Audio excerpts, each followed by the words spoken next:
Welcome to the Women Business Owners Summit page. Sharon Horne-Ellstrom here, but you can call me Pajama Grandma. In case we haven't met yet, go ahead and put hashtag pajama in the comments below so you know it's the first time you're being exposed to the Pajama Grandma. I wanted to just take a couple of minutes and talk about why a women's focus, why a women's summit, why is it important to me? And in order to do that, I need to share a little bit of my background and my history and who I am so they understand. I've always just called myself a business owner, and I put out a little survey about this summit, and so many people just said, hey, I call myself an entrepreneur, or I call myself a business owner. And I do too. I don't ever specify that I'm a woman-owned business, or that I don't ever call out the fact about gender or sex, because it doesn't matter. In my mind, it doesn't matter. In some people's it does, but in my mind, it doesn't matter. And I want to share with you why I'm specifically focusing on women and women business owners for this particular project and this summit, because it's very personal to me. I've been in the man's world my entire career, my entire life. I spent 25 years as a corporate quality manager and corporate executive, in addition to running my own businesses on the side. So I've been in business a really long time. I'm 58 years old. I started my first business when I was 13. So I'd like to say I've been in business for 43 years, but it's really been more like 45 because I started an ice business when I was a little girl, because 13 is a little girl in my estimation. Especially now, I think it's a little girl. So that was, of course, dominated by men. Even the ice business, when I was 13, I learned that men pretty much dictated everything back then with respect to business and with finances and the environment that I grew up in. My mom was a stay-at-home mom and a politician, and my dad worked in corporate America, and he was the breadwinner for the family. And so the finances drove a lot of decision-making and power in the family structure that I was raised in. That may or may not be the same for you. But that was sort of my introduction to male dominance or male superiority in the world around me and around us. And then I decided when I went to college that I was going to be an engineer, and I studied engineering, and there were like 4 women in my engineering graduating class, and everybody else was guys. It was all men. If 21-year-olds are considered men, mostly they were boys, but that's another story. But I would be in a class, there'd be maybe I'd be the only woman or only girl in a class, and sometimes there'd be 2 of us, sometimes 3, and in a really big class, there might be 4 of us. It was crazy.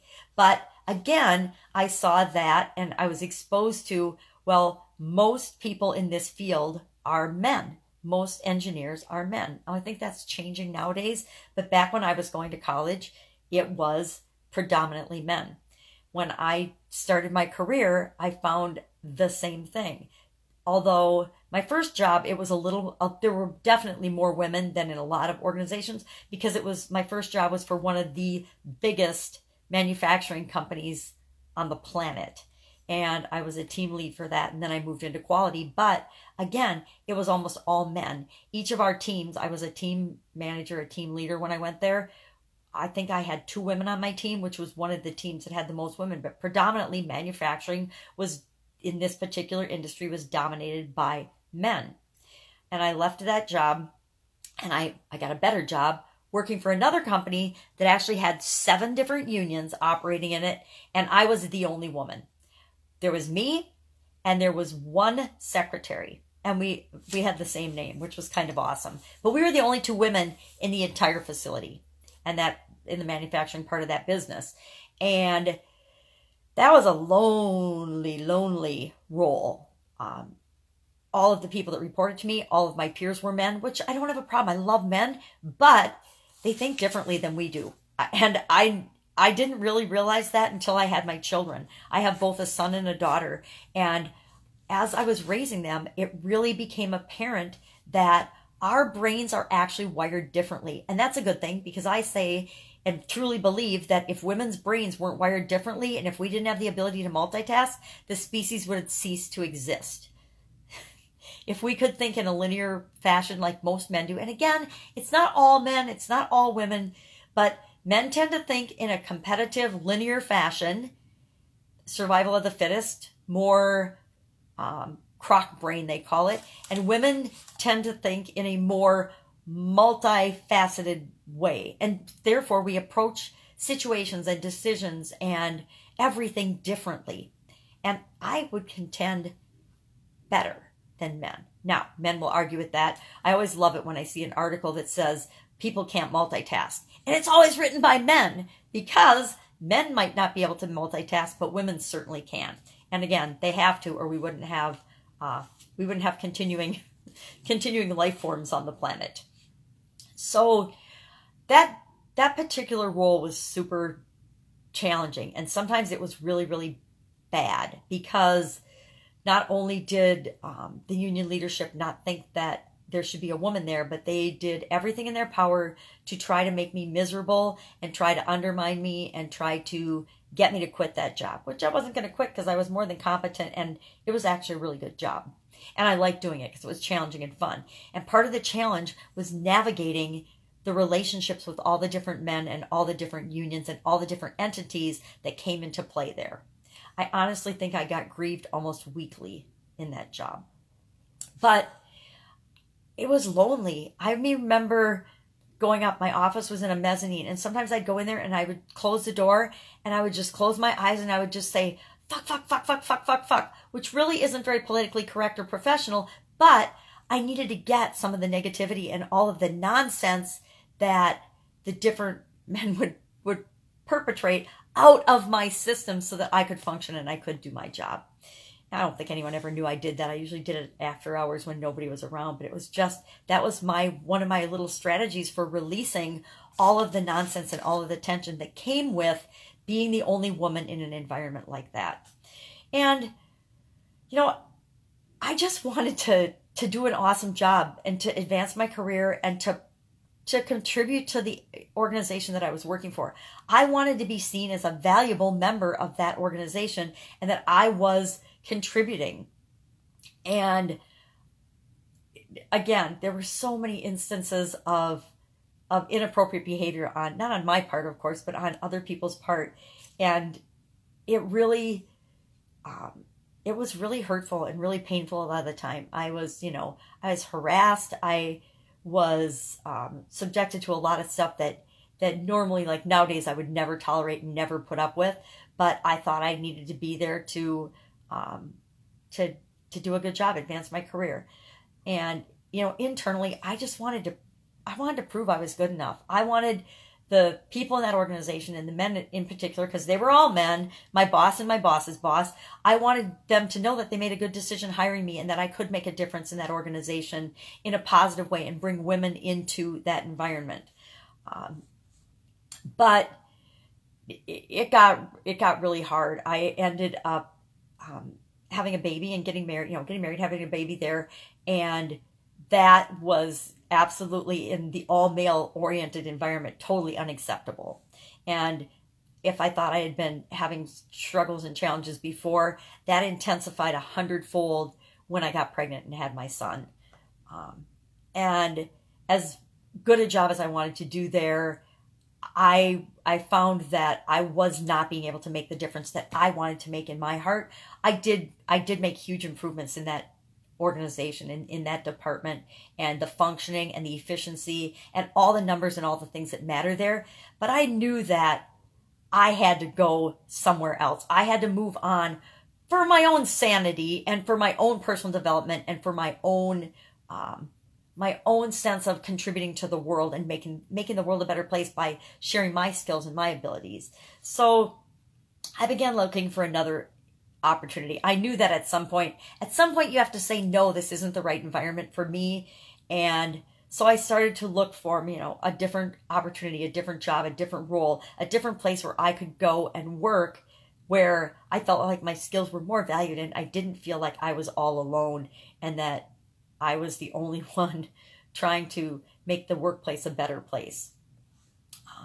I did, of course, have several more jobs and career moves in my corporate career over the next 2 decades, and some of them had more women in the environment. None of them had less. That was the most male oriented organization I ever worked for.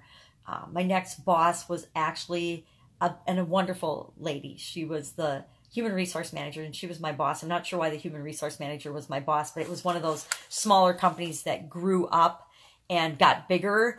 And so human resources was the boss of a lot of different departments, which was strange, but I guess I understand it now of seeing other companies and other small businesses and how they grow.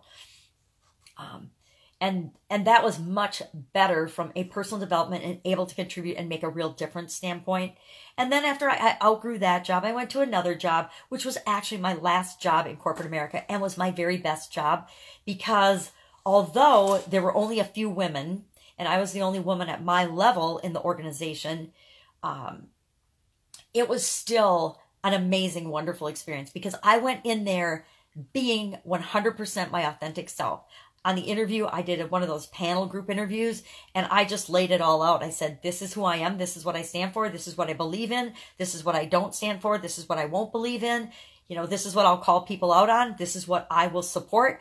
This is what you can count on for me. This is me. And fortunately for me, they liked that, and they liked me, and I had a fantastic time there until the company was sold to a bigger company. And of course, I was then without a job again. And at that point, I had to decide, was I going to go get another job, work for another company, or was I going to strike out on my own in a business that I'd been building with a partner over the last several decades? So I decided I was going to strike out on my own.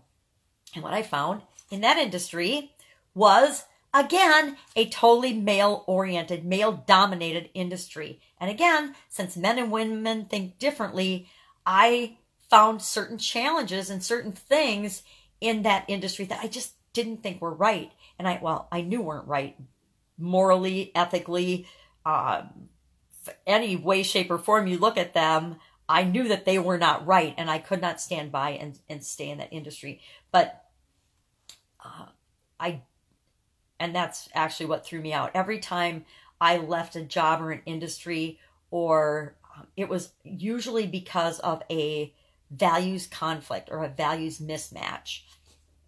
And I honestly believe that men and women we set our priorities differently, and we value different things differently. All human beings do, but I think there is some sort of divide between men and women in terms of the things that we value. Now, there's always crossover. I joke that I miss the shopping gene. I don't like shopping at all. So that's kind of but then there's lots of men that love shopping. So there are no real strict guidelines, but there are areas where there seems to be more consistency across the board based on gender than not. Now, I don't think your gender makes a bit of difference whether you are successful or not in a particular business. I think if you want something and your desire is what determines if you're going to succeed or not in a particular business. But I do believe that there are differences between the things that we need as women that men don't necessarily need. The way we approach and look at different things that are a part of business and growing your business, we look at them differently than men do. Men and women totally look at competition differently. I have a total different perspective about competition than almost any man I've ever talked to. And now it's becoming a more popular way of looking at competition and I think it's because there's more and more women in the marketplace. There's more and more women owning businesses. There's more and more women in businesses and in corporate America influencing businesses. And I think that's why the view of competition is changing. Not because men have changed their view, but because there's more women in and contributing their perspective on competition.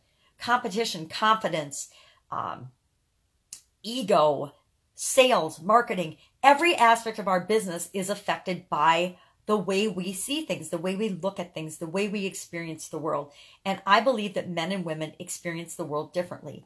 And because of that, and because of a realization I had in my own business as I've transitioned from the brick and mortar world and into the online world of business, and as part of my divorce, I needed to get rid of my brick and mortar business. And so I was looking for something else to do. And I moved into the online world because I've always been curious about it, but I never had the time and energy to actually learn about it. And this gave me the opportunity to learn about it.